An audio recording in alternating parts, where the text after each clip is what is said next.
Today we are going to discuss on ROE, that is return on equity. Return on equity ratio is a financial ratio that helps to measure a company's proficiency to generate profit from a shareholder's investment. ROE of a company helps to find out how much post-tax income is left in its reserve. Mathematical formula to calculate ROE is as follows. Net income divided by average shareholders' equity. Let's understand this with the help of example.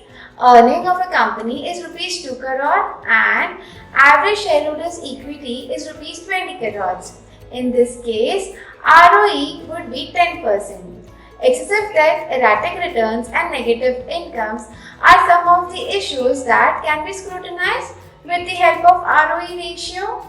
For example, let's say where the company's net income is relatively high when compared to its equity, the high ROE is seen as an indication of its strong performance. As we always say, that ratio itself is not an helpful indicator, correct? Until and unless it is compared with other companies of the same industry.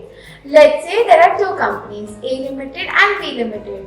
A Limited's ROE is 15%, whereas ROE of B Limited is 10%. Then we would always say that company A is a better option for investment with ROE. Also, very important point to be noted here is that ROE is considered to be an effective ratio in accessing the growth rate of the company's stock and dividend both. Hope this will help you in picking up the better investment option. For more such updates, like and subscribe to our channel 5 Circles. Thank you.